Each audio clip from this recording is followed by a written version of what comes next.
አሁን ላይ ቤት እየሸጣችሁ ያላችሁ ሰዎች ቤታችሁን ሊሸጡት ካሰባችሁት ዋጋ ቀንሳችሁ ሸጣችሁ ማለት ከሰራችሁ ማለት አይደለም። መክሰራችሁም ሆነ ማትረፋችሁ የሚወሰነው ቤታችሁን ሸጣችሁ በምታገኙት ገንዘብ በቀጣይ በሚሰሩ ስራ ነው።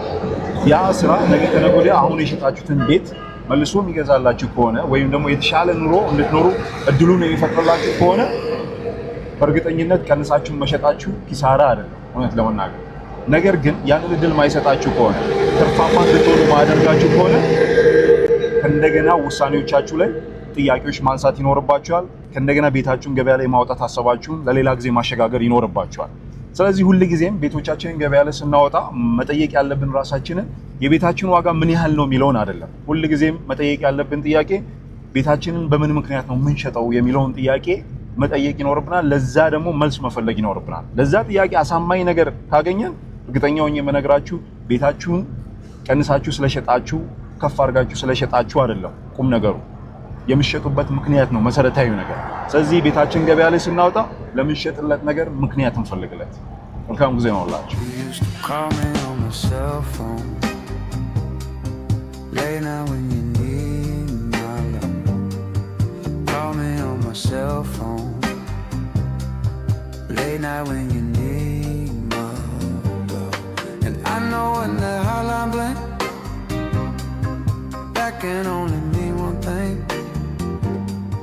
አሁን የምንገኘው ሲኤምሲ ፊጋ ኖር ሪል ስቴት ባስገነባው ሰፊ መኖሪያ መንደር ውስጥ ነው። እዚህ ግቢ ውስጥ ስትኖሩ ያው ሁሉ ጊዜ እንደምንለው አንዱ ቤት ስትገዙ የምትገዙት ቤቱን ብቻ አይደለም፣ የምትገዙት አካባቢውን ነው፣ የምትገዙት አከፋፈሉን ነው፣ የምትገዙት የህንጻውን አገልግሎት ነው፣ የግቢውን አገልግሎት ነው የምትገዙት። ስለዚህ እዚህ ግቢ መኖሪያችሁን ካረጋችሁ በዙሪያችሁ ምን ታገኛላችሁ የሚለውን ነገር ስናይ እኔ እንደ አድቫንቴጅ ማያው እዚህ ግቢ ውስጥ ኖሯችሁን ብታረጉ በጣም ቀላል የሆነ የትኛውን ሰፈር ላይ መሄድ የምትችሉባቸው በጣም አማራጭ መንገዶች አሉ። ለምሳሌ ይሄንን መላችሁ ታክሲም ተጠቀማችሁም የራሳችሁን መኪናም ኖራችሁ ነው። ለምሳሌ ቦሌ መሄድ የምትፈልጉ ከሆነ እንደበፊቱ 30 ደቂቃ 1 ሰዓት የሚፈጅባችሁ ሁኔታ አይደለም ያለው። አሁን 5 ደቂቃ 6 ደቂቃ በቦሌ ሆምስ መንገድ ወዲያው ቦሌ ብራስ መድረስ የምትችሉበት ሁኔታ አለ። መገናኛ ሊሄድ ካላችሁ የጃክሮስ መንገድ አለ፣ የሳለተ ምህረት መንገድ አለ፣ የወሰን መንገድ አለ፣ ዋናው የሲኤምሲ ሚካኤል መንገዶች አሉ፣ አማራጭ መንገዶች አሉ። አዲስ አበባ ውስጥ በጣም ዘመናዊ የምትሏቸው ሲኒማ ቤት ያሉት እዚህ ሰፈር ዙሪያ ነው። ሴንቸሪ ሞል በቅርቡ ርቀት ነው ያለው። ጋስት ሞል ኦልሞስት ወክ አድርገን የምንሄድበት ቦታ ነው ያለነው። ቤተክርስቲያን መሄድ የሚያብራችሁ ከሆነ 3-4 ቤተክርስቲያኖች ዙሪያችሁ አሉ። መስጊዶች፣ የባንኮች ሜዳ ፊት ለፊት አለ። እዚህ ጎሮ ታክሲ መቆሚያው ጋር መስጊዶች ታገኛላችሁ። አንዱ ኑሯችሁን በጣም ምቾት የሚያደርገው በቀላሉ በዙሪያችሁ አስቤዛዎችን ማግኘት ስትችሉ ነው አይደል? ያንን ማግኘት የምትችሉ ከሆነ እዚህ አካባቢ ላይ የምትመሰሩት ኑሮ በጣም ቀላል ምቹ ይሆንላችኋል። እዚህ አካባቢ ላይ ጸጉራችሁ ላይ ከምታረጉት ቅቤ አንስቶ ቲማቲም፣ ሽንኩርት ምናምን ከገበሬው የምትገዟቸው ነገሮች ብዙ ናቸው። ምክንያቱም በጣም ቅርብ ነው አያት። እዚህ አካባቢ ላይ ያሉ እርሻቸውን ይዘው መጥተው እዚህ አካባቢ ላይ ዘርግተው የሚሸጡ ገበሬዎች ፍሬሽ የሆኑ ሰላጣ፣ ቆስጣ፣ ቲማቲሞች በአማራጭ ነው የምታገኙት። የእሁድ ገበያዎች፣ የቅዳሜ ገበያዎች በብዛት ነው። ዘመናዊ ሞሎች አሉላችሁ። ከእንደገና ደግሞ ትራዲሽናል ገበያዎች በዙሪያችሁ ነው የምታገኙት። ምን አለፋችሁ እዚህ አካባቢ ላይ ትምህርት ቤቶች፣ ኳስ ሜዳው፣ ጂሞች ማታገኙት ነገር የለም። አንድ ማለት የምንችለው እዚህ ግቢ ውስጥ ኑሯችሁ ማድረግ የምትችሉ ከሆነ የአላዲንን ፋኖስ ያዛችሁ ያህል ነው የሚሰማችሁ። የምትፈልጉትን ነገር በቀላሉ በዙሪያችሁ ነው የምታገኙት። ስለዚህ እዚህ ግቢ ውስጥ ስትኖሩ ኑሯችሁ በጣም ቀላል፣ ምቹ እና ዘመናዊ ነው። ይሄንን ማለት እችላለሁ ስለዚህ ግቢ። አሁን ወደ ጉብኝቱ እንሂድ። ታዲያስ እንዴት ናችሁ? ዛሬ የምናስጎበኛችሁ ቅድም መግቢያ ላይ እንዳልኩት ከግቢው ትልቁ ካሬ እንጀምርና ከዛ አንድ አነስ ያለችውን ካሬ አስጎበኛችኋለሁ። ቤቱን ከማጎብኘታችን በፊት ግን ሁሌ እንደተለመደው ኮሪደሩ ላይ ምንድነው የምታገኙት የሚለውን በተወሰነ መልኩ ላሳያችሁ። መግቢያ ላይ እንግዲህ ሲገባበት ያያችሁት አንድ ሊፍት አለው በፍሎር።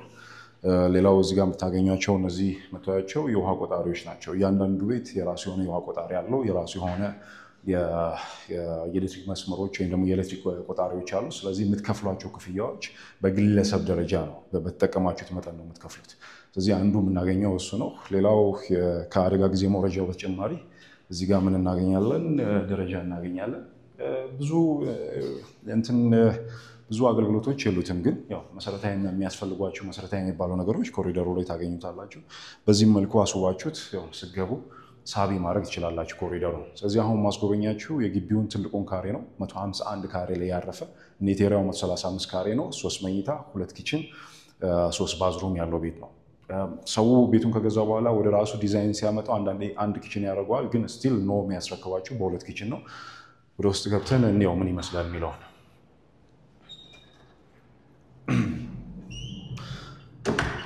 ከቤቱ እንግዲህ እኔ ባልከኒ ያላቸው ቤቶች ካሉ ያ የቤቱ ትልቁ ኳሊቲ ነው ያስባለኝ ስለዚህ ከቤቱ ባልከኒ እንጀምር ይሄ መታየት እንግዲህ ከታች ልብስ ማስጣትን ባትፈልጉ አይ ቲንክ ያስፈልጋጊ ነው ብዬ አላስብም እዚህ ጋር የቤቱን ኳሊቲውን ያወርድባቸዋል ግን ያው ሰው ይሄንን የሚያደርገው ልብስ ለማስጣት ነው አሁን የመጡ እንትኖች አሉ ልብስ ማስጫዎች እነሱን መጠቀም ይቻላል ግን ስቲል ከዚህ ላይ ሆናችሁ መታየት እይታ በጣም ጥሩ ነው ከተማውን ነው መታየት ፊጋን ሴምሲን ከዚህ ሆናችሁ ማየት ይችላልላችሁ የጧት ፀሐይ ነው የሚያገኘው በደንብ ሰፊ ስለሆነ ለብዙ አገልግሎቶች መጠቀም ይችላልላችሁ ግሪን ኤሪያ ማድረግ ይችላልላችሁ የተለያዩ መቀመጫዎችን አድርጋችሁ የጧት ፀሐይ ልጆችም ካላችሁ ልጆቻችሁን ፀሐይ ማስሞቅ ይችላልላችሁ ይሄ ሊቪንግ ኤንድ ዳይኒንግ ሩማችን ነው እንደምታዩት ሰፊ ነው 135 ካሬ ነው ኔት ኤሪያው ስለዚህ ሊቪንግ ኤሪያው ላይ እዚህ ጋር ስንመጣ ቅድም ያልኳችሁ ይሄ ኦፕን ኪችኑ ነው ይሄንን ኦፕን ኪችኑን ግን አፍርሶት ወደ ዳይኒንግ ሩም ይቀይሩታል ግን ኖ ሪሴት የሚያስረክባችሁ በዚህ ስታንዳርድ እነዚህ ኦፕን ኪችኖች ናቸው ኦፕን ኪችኑ በቂ አይደለም ብላችሁ መታሰቡ ከሆነ አይ እኛ ለአበሻ ኑሮ ልንኖርበት ስለሆነ ለአበሻ ኑሮ ለአበሻ ምግብ ምናልባት ክሎዝ ኪችን ያስፈልጋል የምትሉ ከሆነ ክሎዝ ኪችንም ራሱ ቤቱ አካቶላችኋል ይሄ ክሎዝ ኪችናችን ነው የስሪ ፌዝ ስለሆኑ የኤሌክትሪክ መስመሮቹ ምጣድ መዘርጋት ይችላልላችሁ ስለዚህ በደንብ ምጣዳችሁን ቤትኛውም ሳሰከታችሁት መጠቀም ይችላልላችሁ እዚህ ክሎዝ ኪችኑ ላይ አንዱ የምታገኙት ምንድነው ለዚህ ጋርቤጅ ሹተር ታገኛላችሁ በደንብ ነው በዚህ በኩል የአደጋ ጊዜ መረጃዎች አሉት እዚህ ጋር የምታገኙት የሰራተኛው የራሷ የሆነ ባዝሩም አላት ሜድሩም ምግብ አብሳያችሁ ተመላላሽም ኮነች ይሄ የሷ ማደሪያ ነው ስለዚህ 2-3 መኝታ የሰራተኛ ማደሪያ የራሷ ባዝሩም ሁለት ኪችን አለው ያልኳችሁ ለዛ ነው ስመኝታ ቤቶቹ ምን ይመስላሉ የሚለው እንየው እነዚህ ቤቶች ነው ሲያስረክባቸው ያኔ ከነው እጅ ገና ሲያወጡ ሲሸጥ የነበረው ኦልሞስት ወደ 3 ነጥብ ከምናምን ነበር 3.5 3 ምናምን ነበር ኖር ሲሸጣቸው የነበረው አሁን በጣም በከፍተኛ ሁኔታ ነው ያደጉት ይሄ ሁለተኛው የመጀመሪያው መኝታ ቤታችን ነው ገና ወደ መኝታ ቤት ስንገባ ስቲል አልጋ ዘርግታችሁ በደንብ ስፔስ አላችሁ ብርሃን አለው ቤት ውስጥ ያለ ነው ያለ ምንም መብራት ነው እዚህ ጋር ስንመጣ ይሄ ኮመን ባዝሩማችን ነው ለእንግዳው ለነዚህ ሁለቱ መኝታ ቤቶችና ሳሎን ላይ እንግዳ ሲመጣባችሁ የምትጠቀሙት ኮመን ባዝሩም ነው ይሄ ሁለተኛው የልጆች መኝታ ወይም ደግሞ ለእንግዳ መኝታ ቤት ማድረግ የምትችሉት ነው ስቲል ብርሃኑን እንደምታዩ ምንም የሚጋርደው ነገር የለም በደንብ ነው አየር ያለው እምክ የማለት ባህሪ የላቸውም አሁን እነዚህ ቤቶች ተከራይ ከወጣባቸው ቆይተዋል ይሄ ማስተር ቤድሩማችን ነው ማስተር ቤድሩማችን ኦልሞስት ሳሎኑን ነው የሚያክለው ትልቅ ነው ምንም ሌላ እዚህ ስፔስ ላይ ሌላ ምንም የምታደርጉት ነገር የለም ኦልሞስት የስትራክቸሩ ተሰርቶላቸዋል አልጋቸው እንዴት እንደምታስቀምጡ እዚህ ጋር ጧት ፀሐይ መሞቅ የምትፈልጉ ከሆነ ወንበሮችን ማስቀመጥ ይችላልላችሁ የማንበቢያ ቦታዎች የተለያዩ ዲኮር ማድረግ የምትችሉበትን ስፔስ ይሰጣችኋል ስለዚህ ሳሎኑ መኝታ ቤቱ ሳሎኑ ነው የሚያክለው ሰፊ ነው ወኪንግ ክሎዜት ነው ሲያስረክባችሁ ቁም ሳጥን አያስገባም ከኪችን ካቢኔቶችንም አይጨምርም በቃ በዋናነት የሚያስረክባችሁ ቤቱን ነው እነዚህ ሲንኮችን ያስረክባል ውሃ ማሞቂያዎች አሉት ማስተር ቤድሩሙ ገንዳ ነው ያለው አሁን ይሄ ከተረከበ ኦልሞስት አሁን ወደ 3 አመት አካባቢ ይሆናቸዋል 3 አመት አካባቢ ይሆናቸዋል የዋጋ እድገታቸው ከምነግራችሁ በላይ ነው በጣም ከፍ ያለው ምክንያቱም 3.5 ምናምን ነበር ሲሸጣቸው የነበረው ነው ሪሴት አሁን ግን እንደምታዩት አሁን እነዚህን ቤቶች ገበያው ላይ የምታገኙት ከ16.5 እስከ 18 ሚሊዮን ብር ድረስ ነው ምክንያቱም ምንድነው ከተባለ አሁን የሰው እጅ ስለገቡ ሰው ባለበት የችግር መጠን ባስቸኳይነቱም ልክ ነው ቤቶቹን ገበያ ላይ ያወጣ የሚሸጣቸውና የተለያዩ ቤቶች አሉ ነገር ግን እንደ ሬንጅ ስንይዘው የቤቶቹን ዋጋ ከ16.5 ሚሊዮን ብር እስከ 18 ሚሊዮን ብር ድረስ ይደርሳሉ የዚህ ግቢ አንዱ ችግር መግቢያ ላይ እንዳልኩት የዶክመንት ነው እኛም መርጠን ዶክመንት ያላቸውን ቤቶች አውጥተን አሁን ገበያ ላይ ኦልሞስት ወደ 4 የሚደርሱ እንደዚህ አይነት ስፋት ያላቸው ቤቶች አሉ እዚህ እነሱን ቤትኛውን ሰዓት መጎብኘት የምትችሉበት ሁኔታ አለ አሁን ይሄ ቤት ገበያ ላይ ያለበት ዋጋ 17 ሚሊዮን ብር ነው ስለዚህ ቤትኛውን ሰዓት መጎብኘት ይችላልላችሁ የግቢውን ትንሹን ካሬ ደግሞ ላሳያችሁና ሌሎቹን መጎብኘት ስትፈልጉ ወይም ደግሞ የግቢ ውስጥ ያሉትን ቤቶች ማየት ስትፈልጉ ቪዲዮዎችን ልክላችኋለሁ። ልክ የመኖሪያ ግቢ ውስጥ እየገባችሁ ስትመጡ አንድ አራት አይነት የህንፃ ዲዛይኖችን ታገኛላችሁ። ቪላ ቤቶች አሉ፣ G+4ዎች አሉ፣ G+10 እና G+11 የህንፃ ዲዛይኖችን ታያላችሁ። አጠቃላይ እዚህ ግቢ ውስጥ አይ ቲንክ ከ300 በላይ ነዋሪዎች ነው የምታገኙት። ግቢ ውስጥ ስትገቡ ሁለት አይነት ጥበቃ አይነቶች ታገኛላችሁ። መጀመሪያ ግቢውን የሚጠብቁ አጠቃላዩን የግቢውን ጥበቃ የሚሰሩ ልጆች ታገኛላችሁ በር ላይ። በሌላ በኩል ደግሞ እያንዳንዱ ህንፃ መጋጠሚያ ላይ ወይም ወደ ህንፃዎቹ መግቢያ ቦታዎች ላይ ኬላዎችን አስቀምጠው ደግሞ እንደዚሁ መኪናዎችም ዝም ብለው እንዳይገቡ ማንኛውም ሰው ደግሞ አልፎ እንዳይሄድ እኛ እንኳን ስንገባ መታወቂያዎችን እያሳየን ነው የምንገባው። እንደዚህ አይነት አገልግሎቶች ደግሞ የሚሰጧችሁ ሌላ ጥበቃዎች አሉ። ይሄ እዚህ ግቢ ውስጥ ስትኖሩ በተወሰነ መልኩ ደህንነታችሁ የተጠበቀ እንዲሆን እድሉን ይሰጣችኋል። ሌላው ግቢ በመሆኑ ምክንያት የመኪና ማቆሚያ ብዙ አትቸገሩም። ማንኛውም ሰው የራሱ የሆነ ሀሳይን ቦታ ባይኖረውም ግን በየትኛውም ሰዓት ላይ መታችሁ መኪናችሁን ማቆም የምትችሉበት ሁኔታዎች አሉ። የተለያዩ ድግሶችን ቢኖርባችሁ ሰዎችን ቢኖርባችሁ ተጨማሪ መኪና ማቆሚያዎች ማቆም የምትችሉባቸው ቦታዎች ሰፊ ታገኛላችሁ። ሌላው ግቢ ውስጥ የከርሰ ምድር ውሃዎች አሉ። እያንዳንዱ ህንፃዎች ላይ ሲገቡ የራሱን ችሎ ደግሞ የሪሰፕሽን ኤሪያዎች አሉ። እንደ አጠቃላይ ደግሞ እንደ ግቢው ፕሮፐርቲ ማኔጅመንቶች አሉ። ስለዚህ እነዚህ ነገሮች ግቢ ውስጥ ያላችሁን የኑሮውን በጣም ቀላል ያደርግላቸዋል፣ ዘመናዊ ያደርግላቸዋል። የከርሰ ምድር ውሃው በቋሚነት የመንግስት መስመሮችንም ተጨማሪ የከርሰ ምድር ውሃውን መጠቀም የሚችሉበት ሁኔታ አለ። ጄኔሬተሮች አሉ።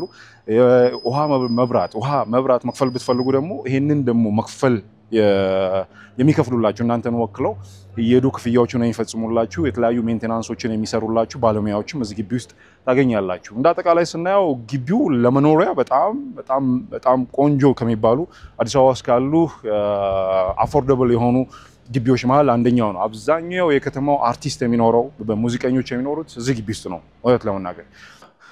አሁን ደግሞ የምናስጎበኛችሁ የግቢውን ትንሹን ካሬ ነው። 83 ካሬ ግሮስ ኤሪያው፣ 72 ካሬ ኔት ኤሪያው ነው። ይሄኛው ከቅድሙ ካየነው ፍሎር የተለየ ፍሎር ነው። ቅድም ያየነው G+10 ላይ ነው። እነዚህ G+11 ህንፃዎች ላይ የሚገኙ ናቸው። ስለዚህ በፍሎር ይሄ ትንሽ በዛ ያሉ ናቸው። በትናንሽ ካሬዎች ስለሆኑ በፍሎር 5 ቤት በዚህ በኩልም 5 ቤቶች አሉ። አጠቃላይ ወደ 10 ቤቶች ናቸው፣ ግን አይገናኙም። ሁለት ሊፍት ነው ያለው፣ ሁለት ደረጃ ነው ያለው። ስለዚህ በዛ በኩልም ያሉት የራሳቸውን ደረጃና ሊፍት ይጠቀማሉ። በዚህ በኩልም ያሉት የራሳቸውን ሊፍትና ደረጃ መጠቀም ይችላሉ። ስለዚህ 5 ነዋሪ ነው ያለው በሚለው መያዝ እንችላለን። ሁለት ሊፍቶች አሉ። እዚህ ጋር የሰርኪት እንትኖች አሉ። እዚህ ጋር የአደጋ ጊዜ ሆዙን ብትፈልጉት ሆዞች አሉ እዚህ ጋር። አሁን እንግዲህ ሰው እየኖረበት ስለሆነ ሰው አዳዲስ ነዋሪዎች ሲገቡ እንደዚህ አይነት ነገሮች ይኖራሉ። የውሃ ቆጣሪዎች ራሳቸውን ችለዋላቸው። ይሄን ይመስላል።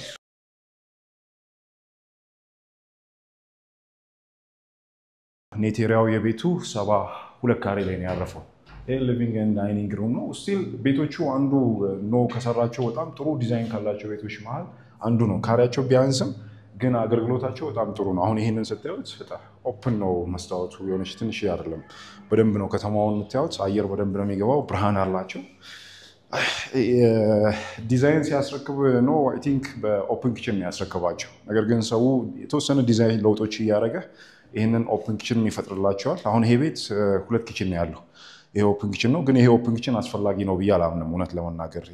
በዚህ አነስተኛ ካሬ ላይ ይሄንን ኦፕን ኪችን መፍጠሩ አገልግሎት ብዙ አለው ብዬ አላስብም ቤታችሁን ከማጠቡ። ምክንያቱም ይሄኛው ክሎዝ ኪችን አላችሁ። ይሄ ክሎዝ ኪችን እስካለ ድረስ ኦፕን ኪችኑ መጠቀም ብዙ አስፈላጊ ነው ብዬ አላስብም። ኦፕን ኪችኑ እርሰከር ባይኖራቸውም ግን መስኮት ስላላቸው ሰፊ መስኮት ስላላቸው ጠረን በደንብ ቤት ውስጥ እንዳይገባ ያደርጋሉ። እዛው ጠረናቸውን ይዛሉ። ይሄ የምታዩት የኮመን ባዝሩም ነው። ሻወር ባዝሩም አለ፣ እጅ መታጠቢያዎች አላቸው። ስለዚህ ይህንን ቢነሳ አይ ቲንክ እኔ ሪኮመንድ አደርጋለሁ። እነሱ የራሳቸውን ኪችን የፈጠሩት ያ ኪችን 2 መኝታ ቤቶቹ ላይ 83 ካሬው ላይ የምታገኙት አይደለም ሁሌ። ስለዚህ ይችኛዋን መኝታ ቤት በተወሰነ መልኩ ነክተዋታል። ግን እንደዛም ብትሆን ለ72 ካሬ ኔት ኤሪያ መኝታ ቤቷ አንደኛው መኝታ ቤት ጥሩ ናት ስፋቷ። ይሄ ማስተር ቤድሩሙ ነው። ሰፊ ቤት ነው። የራሱ ባዝሩም አለው። ውሃ ማሞቂያዎች አላቸው። ሁለቱም ባዝሩሞች ውሃ ማሞቂያዎች አላቸው። ቁም ሳጥን አለው። በደንብ ዩዘብል ነው አገልግሎታቸው። ጠባብ የምትሏቸው አይደለም። 72 ካሬ ሲባል ብዙ ሰው ትንሽ ይመስለዋል፣ ግን ሰፊ ነው። አሁን ይሄ እንደምታዩት ነው፣ ሰፊ ነው። የተወሰነ የውሃ እንትኖች አላቸው እነዚህ ግን እንደዚህ አይነት ነገሮች ሲኖሩ አንዱ ችግር መኖሩ የምታውቁት ስትነኳቸው ውሃው እስካሁን ስላለ አገልግሎት ህንፃው ላይ እየሰጠ ስለሆነ ችግር ቢኖረው እርጥበት ታገኙበት ነበረ። ነገር ግን አሁን ይሄንን አስተካክለውት ቀለም ቀብተውታል። አሁን ወደ ቀለም መቀባት ናቸው። የውሃ ፍሳሽን አስቆመውታል። ስለዚህ እንደዚህ አይነት ችግሮች የሉበትም። ከተረከበ ኦልሞስት አሁን ወደ 3 ዓመት አካባቢ ስለሆነው በደንብ ነው ሰው እጅ የነበሩ ቤቶች ናቸው። ሰዎች ሲጠቀሟቸው ነው። ያው እንግዲህ የሰው እጅ የገባ ነገር አያያዝ ይወስናል። ቢሆንም ግን እናንተ ገዝታችሁ ደግሞ ወደ ራሳችሁ ቴስት ስታመጧቸው በደንብ አገልግሎት መስጠት የሚችሉ ናቸው። ሊቪንግ ኤንድ ዳይኒንግ ሩሙን በደንብ መፍጠር የሚያስችል ነው ይሄ ስፔስ። ይሄንን ማንሳት ቢቻል በደንብ አገልግሎት መስጠት ይችላል። ስለዚህ ይሄ 83 ካሬ ኔት ኤሪያው 72 ካሬ ነው። 2 መኝታ 2 ባዝሩም አለው። አንድ ክሎዝ ኪችን አለው፣ ኦፕን ኪችን አለው። ይሄ ቤት እንግዲህ ቅድም እንዳልኳችሁ የቤቶቹ ዋጋ እንደ ሰው እንዳለበት የችግር መጠን የተለያየ ነው የሚሆነው። ይህንን ቤት ገበያ ላይ የምታገኙበት ዋጋ ከ8.5 እስከ 9.5 ድረስ ይሄዳል። ግን በብዛት የምታገኙበት የግቢው ዋጋ 9 ሚሊዮን ብር ነው ጥሪያቸው ዋጋ። ስለዚህ እነዚህም ቤቶችም አሁን እጃችን ላይ ወደ 4 ቤቶች አሉ። ስለዚህ በየትኛውም ሰዓት ጎብኝታችሁ እነዚህም ቤቶች መጎብኘት ትችላላችሁ። የራሳችሁን ማድረግ ትችላላችሁ። ዲጂታል ካርታ አላቸው። መርጠን ያዝ ነው የግቢው አንዱ ችግሩ። ዲጂታል ካርታ ያላቸው ቤቶች በጣም ውስን ናቸው። አላውቅም በሶስት ምክንያት ሊሆን ይችላል። ኖር ስቴት ምናልባት ያልከፈሉት ክፍያ ሊኖር ይችላል፣ ወይ ደግሞ እነሱ ስላልተመቻቸው ይሆናል ወደ ዲጂታል ካርታ ቤቶቹን ያላዞሯቸው። ወይም ደግሞ አሁን እንደምታውቁት ሰው ቤቶቹን ገበያ ላይ ሲያወጣ አሽሯ ታክስ የምትባል ክፍያ አለች። ያቺ 6% የቤቱን ጠቅላላ የቤቱን ዋጋ 6% ስለሆነ የምትከፍሉት አብዛኛው ሰው ያንን ክፍያ መክፈል ስለማይችል ገዢ እስኪያገኝ ድረስ ወደ ራሱ ስም ሳያቆየው ያስቀምጣል። ያ ደግሞ ትንሽ አስቸጋሪ ይሆናል ለመሸጥ። ግን በጣም ውስን የሆኑ ካርታዎች ያላቸው ቤቶች ናቸው ያሉት። እነሱን ሰብስበናቸዋል። ስለዚህ እናንተ እነዚህን ቤቶች መግዛት የምትፈልጉ ከሆነ ሁሌ እንደተለመደው ዲጂታል ካርታ ስላላቸው በባንክ መግዛት ትችላላችሁ። ግን መስፈርቶች አሉ። አሁን እንደ ድሮ በባንክ ይቻላል አይቻልም የሚለው ነገር ቀርቷል። የእናንተን የምንጠይቃቸው 1-2 ጥያቄዎች አሉ። እነሱን ጥያቄዎች እስከመለሳችሁልንና ዋስትና እስከሰጣችሁን ድረስ በባንክ መግዛት ትችላላችሁ። በሌላ በኩል ደግሞ ካሾች መግዛት ትችላላችሁ። አከፋፈል የሚባል ነገር የላቸውም። ምክንያቱም የግለሰብ ቤቶች ስለሆኑ አከፋፈሎችን አንሰጣችሁም። እንግዲህ የዛሬ ጉብኝታችን ይህንን ይመስላል። ተመሳሳይ እንደዚህ አይነት ያለቁ ካርታ ያላቸው እዚህ ኖህ ፊጋ ያለው ግቢ ውስጥ አፓርታማ ቤቶች ካሏችሁ እና እነዚህን አፓርታማ ቤቶች ለገበያ ማውጣት የምትፈልጉ ከሆነ አይ ቲንክ እነዚህን ቤቶች መግዛት የሚፈልጉ በጣም ቁጥራቸው ብዙ የሆኑ ገዢዎች እጃችን ላይ ስላሉ ቤቶቻቸውን በ28 ቀን ውስጥ በጥሩ ዋጋ መሸጥ የምትችሉበትን እድሉን መፍጠር እንችላለን። ስለዚህ ከስር በምናስቀምጥላችሁ ስልኮች የቤቶቻችሁን መረጃዎች ማስገባት የምትችሉ ከሆነ በጣም አዲስ አበባ ውስጥ በቀላሉ ቤቶቻችሁን ገበያ ላይ በአጭር ጊዜ ውስጥ አድርሰናቸው በአጭር ጊዜ ውስጥ ገዢ ማግኘት የሚችሉበትን ሁኔታ መፍጠር እንችላለን። የዛሬ ጉብኝታችን ይህን ይመስላል። በሌላ ጉብኝት እስክንገናኝ ድረስ መልካም ጊዜ ሆንላችሁ። እናመሰግናለን። ቻው።